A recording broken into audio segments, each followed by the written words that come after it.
Eu gostaria que você pegasse a sua Bíblia e abrisse no Evangelho do nosso Senhor e Salvador Jesus Cristo, segundo Mateus, capítulo 5. Glória a Deus.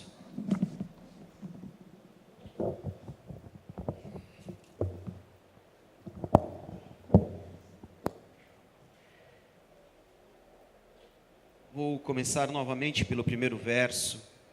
Diz assim: Jesus, vendo a multidão, subiu ao monte, e assentando-se, aproximaram-se dele os seus discípulos, e abrindo a boca os ensinava, dizendo: Bem-aventurados os pobres de espírito, porque deles é o reino dos céus.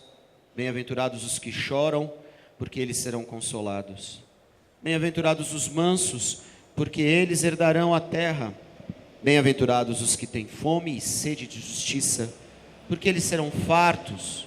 Bem-aventurados os misericordiosos, porque eles alcançarão misericórdia. Bem-aventurados os limpos de coração, porque eles verão a Deus. Bem-aventurados os pacificadores, porque eles serão chamados filhos de Deus. Bem-aventurados os que sofrem perseguição por causa da justiça, porque deles é o reino dos céus. Bem-aventurados sois vós, quando vos injuriarem e perseguirem, e mentindo disserem todo o mal contra vós, por minha causa. Exultai e alegrai-vos, porque é grande o vosso galardão nos céus, porque assim perseguiram os profetas que foram antes de vós. Podemos assentar. Amados, eu tenho tido a honra de vivenciar coisas especiais aqui nesta comunidade, mas principalmente aos domingos à noite. Eu não sei se é porque nos domingos à noite a gente tem uma facilidade de nós estarmos mais próximos, mais íntimos, por termos menos pessoas, porque estamos em poucos, né? Às vezes domingo de manhã está tão cheio, e a gente fica tão preocupado com tanta coisa, com tanta situação, com tanto detalhe que precisa num culto, para que as pessoas cheguem e se assentem, e a gente vai tentando aprimorar cada vez mais. Hoje de manhã foi uma grande bênção, eu não posso falar que não, né? Tinha um pessoal de Minas aqui adorando a Deus junto conosco, mas essa noite foi especial o que Deus fez até aqui, porque sentir a presença de Deus da forma íntima como sentimos, não tem preço. E eu falava pela manhã a respeito de conceito e fundamentos. Eu falava pela manhã sobre nós entendermos que nós não estamos aqui para viver os fundamentos da Bíblia, por incrível que pareça. Estamos aqui para viver o conceito de Deus. Deus teve um conceito, que lá em Efésios capítulo 1, verso 4, ele diz que Ele nos concebeu antes da fundação do mundo. A Bíblia nada mais é do que o estabelecimento do conceito de Deus, que de Gênesis a Apocalipse nos dá uma orientação e nos ensina que o conceito dele é me salvar e te salvar. E tudo que está escrito aqui é apenas para confirmar isso, fundamentar isso, estruturar isso na sua vida e na minha vida. E às vezes nós pomos na cabeça, ou colocamos na cabeça, que nós devemos viver os fundamentos, somente eles, e esquecemos do conceito que é Deus, que Deus é amor e que Deus é justiça. Os fundamentos mostram o conceito, não é aquilo que nós precisamos pôr na nossa cabeça como orientação humana, mas eu tenho que viver o conceito de Deus na minha vida.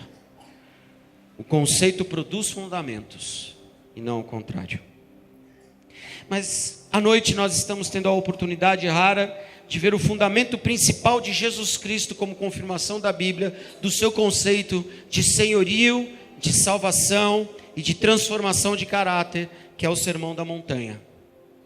O Sermão da Montanha é a constituição do reino, suas regras, leis, aquilo que impacta, aquilo que ministra sobre nós, obrigado pastor, aquilo que ministra sobre nós a nossa transformação.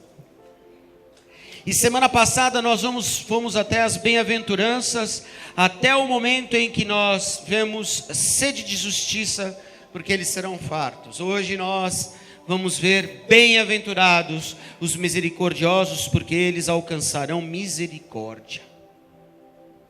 Misericordiosos. Os misericordiosos são aqueles que são cheios de compaixão.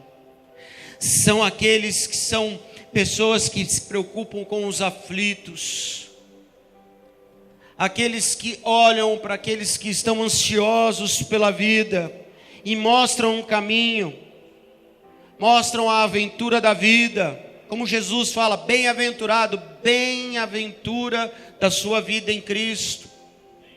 E nós temos que entender isso, que quando nós somos misericordiosos, nós ajudamos as pessoas a terem menos sofrimento, porque apresentamos aquilo que temos, aquilo que somos. E eu e você precisamos ser misericordiosos. Precisamos ter compaixão das pessoas. Esse final de semana foi um final de semana especial aqui. Sexta e sábado tivemos curso de capelania. E está aqui o responsável pelo curso de capelania, que é o Cello. Deus abençoe. E eles têm sido um presente de Deus na nossa vida. O Cello é o responsável do motoclube. Ele é o novo líder. Assumiu esse ano, né? Parabéns. O ano passado. Parabéns. E ele me ensinava uma coisa interessantíssima. Ele fala que quando alguém do grupo sai, que não faz mais parte do grupo, e que pretende sair para outro grupo, que pretende se desligar, existe um período de luto. E eu achei lindo. Por quê? Porque não é o luto porque a pessoa foi embora, é o luto das pessoas que ficam.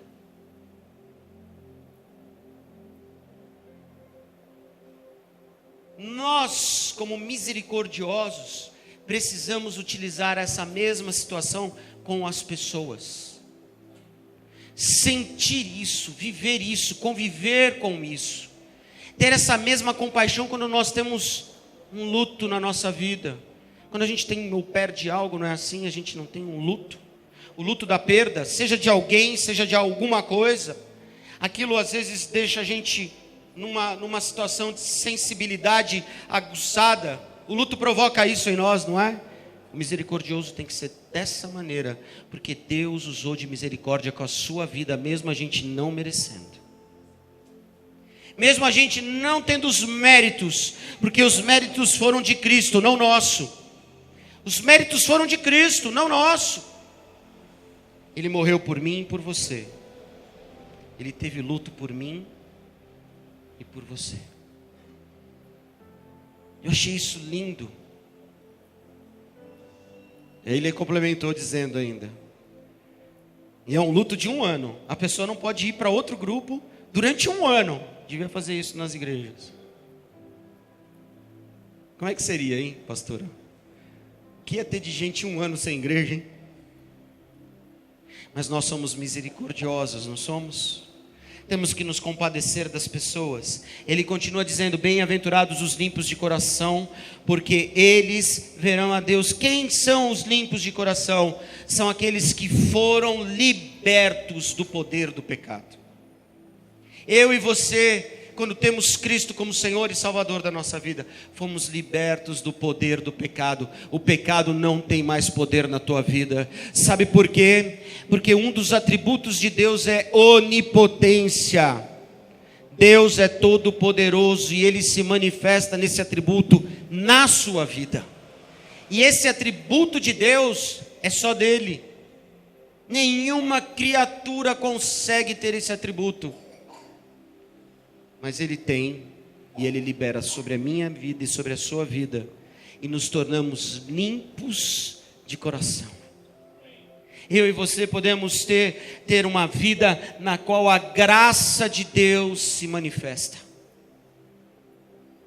Ele continua dizendo aqui, o Senhor Jesus: bem-aventurados os pacificadores, porque eles serão chamados filhos de Deus. Os pacificadores são aqueles que buscam a reconciliação com Deus e com as pessoas. Juízes diz o seguinte: o Senhor é a paz. O último atributo relacionado na Bíblia a respeito de Deus é paz. Deus é Deus de paz, não é Deus de guerra. Nós temos um costume aqui, de quando nós entramos ou nós nos encontramos, o que nós falamos um para o outro? A paz. Isso deveria ser uma essência nossa, minha e sua. Aquele que é um bem-aventurado, um pacificador, deveria ter paz o tempo todo. Não é fácil, porque ter paz o tempo todo quer dizer que nós precisamos ser menos ansiosos, precisamos ser menos meio perturbados, precisamos ser bem menos desequilibrados, porque o que mais somos hoje é desequilibrados. Precisamos ser menos orgulhosos, menos teimosos, porque se nós queremos ter paz, que envolve muito a questão da mansidão, nós precisamos entender que isso é um atributo de Deus emprestado a nós, um dos atributos de Deus que fala conosco, porque onipotência, onisciência, porque a absoluta soberania de Deus não é divisível a nós, mas tem alguns atributos que são divisíveis a nós, que Deus nos empresta como imagem e semelhança. Um deles é paz. Se o Deus de paz está na minha vida, a paz sobre a tua casa vai existir em nome de Jesus Cristo. Se o Deus de paz se manifesta em mim, a paz no seu trabalho vai acontecer. Se o Deus de paz está na minha vida e na sua vida, eu creio plenamente que viveremos em paz. O que mais o ser humano busca? Não é paz? Quem não quer ter paz? Chegar em casa e ter paz? Quantas vezes você voltou essa semana atribulado para a sua casa? Problemas, às vezes trânsito, às vezes as pessoas. Teve alguma pessoa essa semana que te tirou a paz? Sempre tem, não é? Sempre tem alguém que é um enviado do capeta, que parece que faz com que nem o filmezinho, o desenho do Pica-Pau. Lembra o desenho do Pica-Pau? Um ficava do lado de cá, o anjinho falando, olha, não faça isso. Aí tinha o outro anjinho do outro lado, né? E falava, não, faz. É a mesma coisa conosco. Mas eu quero dizer que nós seremos bem-aventurados como pacificadores. Que seremos pessoas que vão ajudar as pessoas a terem paz, que terão reconciliação, mas você precisa ser um reconciliador primeiro consigo, porque se você não for um reconciliador consigo, não vai ser reconciliador com ninguém. Tem um pastor amigo meu que eu gosto muito, foi nosso pastor meu, do Paulo e da Carol, pastor Davi, e ele dizia o seguinte: aonde há acordo, há bênção. Aonde há acordo, há paz. Os reconciliadores são aqueles que sempre buscam um bom acordo. Em termos jurídicos, os advogados dizem: busque sempre um acordo, é a melhor maneira. Você, pacificador, busque acordo com Deus, para que haja acordo em toda a sua vida. Ele continua dizendo: bem-aventurados os que sofrem perseguição por causa da justiça, porque deles é o reino dos céus. Amados, hoje eu tenho visto coisas incríveis, absurdas. Eu estava lendo a Missões Portas Abertas, em que os cristãos estão sendo perseguidos na China. Alguém já viu? E que o governo está pagando para descobrir aonde estão os cristãos que estão pregando. Esses são os bem-aventurados que sofrem perseguição por causa da justiça, porque esses aqui estão preocupados em falar do amor de Deus, dos padrões divinos, E amados, eu posso dizer uma coisa para você: seremos perseguidos aqui. No Brasil, está prestes isso a acontecer. Eu quero dizer para vocês que nos 2 primeiros anos do último mandato da presidente Dilma Rousseff, tinham 5 projetos de lei que estavam sendo votados na Câmara, aonde estavam sendo ditos que os pastores teriam que fazer casamento do mesmo sexo, e se não o fizessem, seriam presos por crime de racismo. Isso não é perseguição? É. Perseguição por causa da justiça de Deus. Eu não sou contra homossexuais, ao contrário, eu os amo.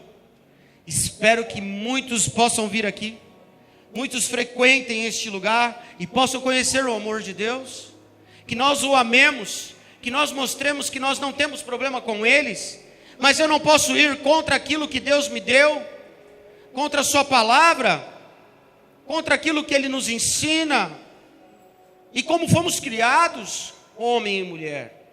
Essa perseguição vai existir, em algum momento isso vai ser votado, porque ano entra, ano sai, ano entra, ano sai, e isso está sendo posto lá, e uma hora isso vai passar, e quando isso passar, pode escrever, vocês vão ver um monte de gente aí sendo presa.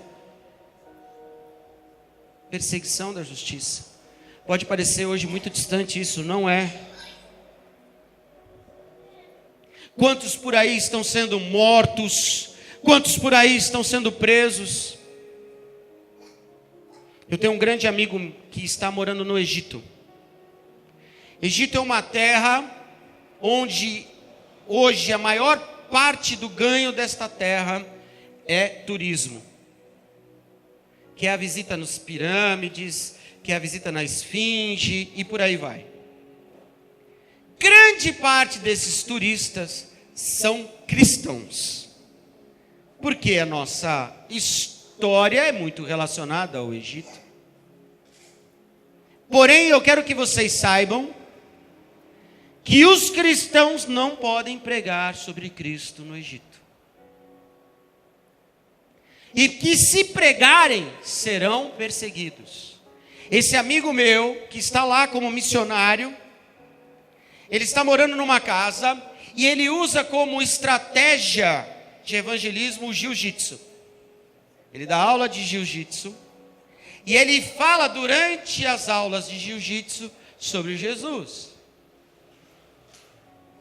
E a escola onde o filho dele estuda, que é próximo à casa dele, que é uma escola onde tem a possibilidade de princípios cristãos, o colégio muçulmano islâmico foi comprando as casas ao lado, e foi derrubando as casas ao lado, para tomar conta do quarteirão, e impedir que o colégio dê aula às crianças que querem estudar naquele colégio.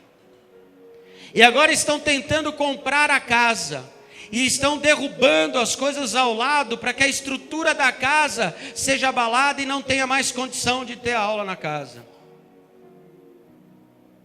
Bem-aventurados aqueles que sofrem perseguição por causa da justiça, porque deles é o reino dos céus. Bem-aventurados sois vós, quando vos injuriarem e perseguirem, e mentindo, disserem todo mal contra vós, por minha causa. Amados, quando eu olho para esse pequeno texto, onde nós olhamos e falamos, o cristão deve precaver-se da tentação, do pecado, do erro, da falha, a fim de evitar a vergonha. Hoje o que eu mais vejo é crente trazendo vergonha para outro crente, igreja trazendo vergonha para outra igreja, injúrias, situações que não são agradáveis. E sabe, amados, aqueles que são verdadeiros, que são justos, passarão por situações nas quais serão comparados. E hoje eu e você somos comparados. Mas eu quero ser comparado para o bem. Não quero ser comparado para o mal. Eu quero ouvir falar que eu me pareço uma boa pessoa, virtuosa. E eu poder dizer para essa pessoa, quando ela falar isto, eu dizer, eu tenho Jesus. E quando eu disser que eu tenho Jesus, ela vai falar assim, aonde você tem esse Jesus? E eu dizer, eu tenho aqui. E eu lhe entrego. Sabe, amados, se eu não entender as palavras de Jesus, eu nunca serei um bem-aventurado. Um dos atributos de Deus é benevolência. Salmos diz que Deus é bom o tempo todo. Deus é bom o tempo todo. Nós, eu e você, precisamos ser bons o tempo todo. Precisamos ser pessoas em que pensem como Deus quer que seja pensado. E quando eu penso nisso, eu penso de forma diferente. Eu quero profetizar na sua vida essa noite, que você se tornará um bem-aventurado em nome de Jesus. Um bem-aventurado nessa terra. Por onde você andar, por onde você estiver, que as pessoas vejam bem-aventurança na sua vida. Que as pessoas vejam vida diferente. Nós vamos continuar estudando o Sermão da Montanha, essa constituição maravilhosa, e você vai ver que o próximo momento, ele vai falar sobre os discípulos que são sal da terra e a luz do mundo. Mas eu só consigo ser sal e luz do mundo, se eu ser uma pessoa bem-aventurada, se eu andar conforme Jesus falou. Por isso que ele começa dizendo, seja bem-aventurado. Eu preciso ser uma pessoa benevolente, boa o tempo todo, em paz com Deus e com os irmãos. Não é à toa que o apóstolo Paulo diz, a paz que excede todo entendimento, seja sobre todo o coração e vida. Difícil, produtivo e infalível. E isso será sobre a sua vida hoje. Eu gostaria de orar com você, pedir que o Espírito Santo de Deus possa trazer essas bem-aventuranças sobre a sua vida. E o meu conselho é, que se você puder essa semana, de segunda a sábado, escolha uma das bem-aventuranças e medite sobre ela, por cada versículo do capítulo 5, uma que seja. Eu gosto demais de bem-aventurados os pacificadores. E sabe por que eu gosto demais? Porque eu preciso ter paz na minha vida. Se eu tiver paz, tudo eu enfrento. Tudo eu vou firme. Tudo me dá equilíbrio. Tudo faz com que essa Bíblia, que é um fundamento, que vem de uma concepção divina, ela se prevalece. Mas a Bíblia, sem a concepção divina, é um livro. Um livro que você pode ler hoje, ele pode se tornar histórico, ele pode se tornar boas coisas para você, mas sem a concepção divina ele não é nada. Eu quero ensinar uma coisinha para vocês. Teologia é estudo do quê?